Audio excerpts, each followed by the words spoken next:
Thank you very much for your submission. Thank you. Is Vanessa here, please?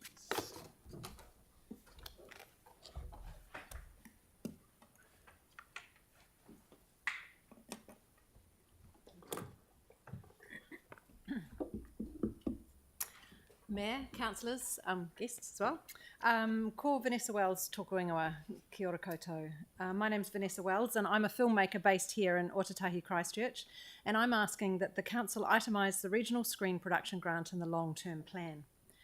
Despite 17 years as an improviser with the Court Theatre, I have decided to use a script today because I wanted to stay on task, and this actually means quite a lot, and I'm really privileged to be speaking to you, so thank you. My life with the arts in Christchurch dates back a lot further than my time with the Court Theatre, though, back to a wee 8-year-old learning to dance in the Arts Centre.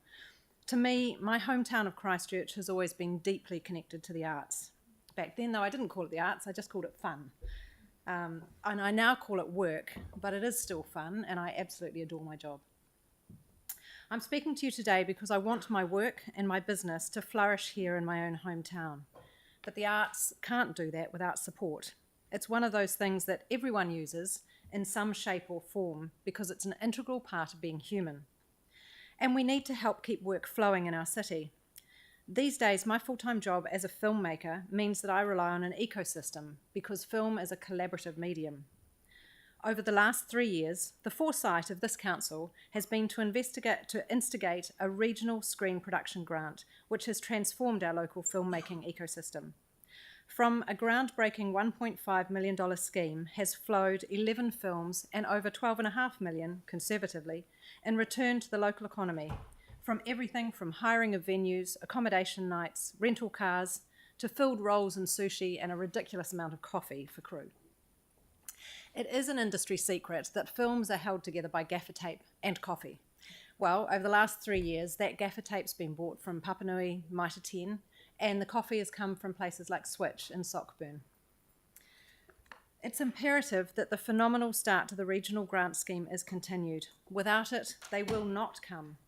The playing field is not level, and the only way to get larger films to look outside their safe sheds in Auckland and film where we are is to incentivise.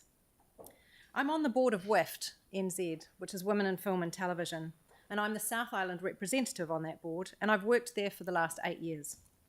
WIFT NZ is the country's largest film organisation, with over 1,300 members. We're actually larger than most of the film guilds combined.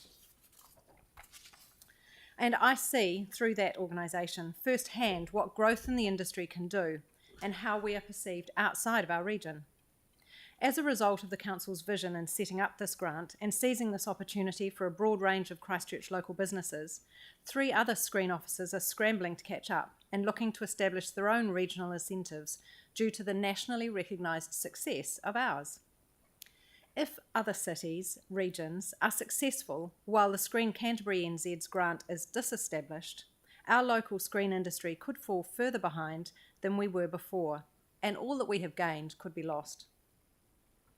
Others, yesterday, have spoken more to the financial gains. However, my personal perspective is a little outside the big films. I make documentaries, good ones. And if I am to continue, I want to be able to utilise local talent for my post-production. I want the post-production facilities in Christchurch to grow. Without the bigger players coming to town, us smaller players miss out because our talent leaves. We need our talent to stay, to live, work and play in Canterbury. This makes for a healthy ecosystem, all the diversity of the film industry surviving together in a giant film food web. And yes, I make sciencey films. I'm also a tutor at the University of Canterbury's Digital Screen School. I would love the students that I'm teaching week in, week out to have hope for a job in Christchurch when they graduate. I want there to be future opportunities for this new wave of talent who have come to make Christchurch home to study and give them opportunities to stay for longer, working and thriving in our community too. And finally, I'm totally delighted to see Dock Edge Festival come to our city in June this year. But how sad would it be to begin that relationship with a closed-door approach to the filmmakers themselves? You can come to party, but we'll make it really difficult to work. We know it is more expensive to film here. We need to overcome those barriers and incentivise our crews to be here, to grow here, and for our local businesses to be able to flourish and feed off that to increase our own sustainability. This makes good, solid business sense. And I'm asking the council to itemise the regional screen production grant in the long-term plan so that it is protected from budgetary cuts and shifting goalposts within internal departments. Itemise the arts and the film industry and declare publicly how important it is to us as a region that we are a cultural powerhouse and that we will continue to lead the nation in growing this industry. Thank you.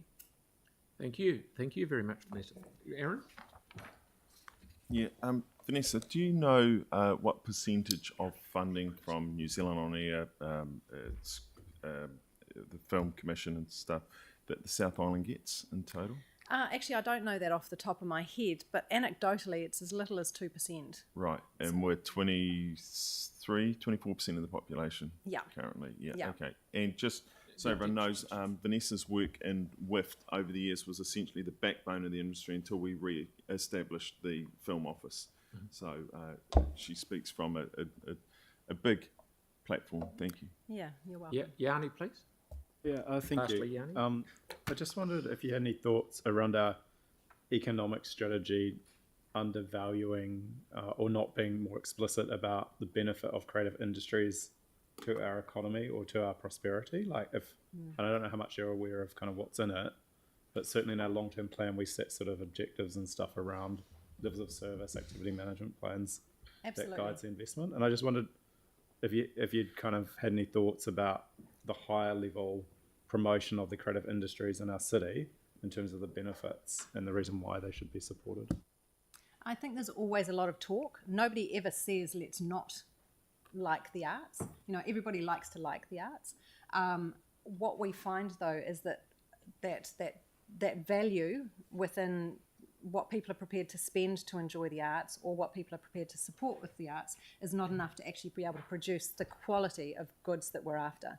So the thing is, if we want to be making these top films and these top productions and developing fantastic new work coming through, you actually do need to put fiscal backing to it, because the people like me who are making the stuff, we still need to pay our rates and we still need to make mortgages, and this is my living. So that's where the difference often is. So we do actually need to be putting that investment in behind the words of like, yes, we support the arts, we need to back it up with the goods. And within departments, often people go, oh, look, that's a line that we can shave 500,000 off, we'll just make that less. But the knock-on effect to that is actually what we can produce. Thank you very much. Yeah. Very good. Thank you. You're welcome. Carrie, please.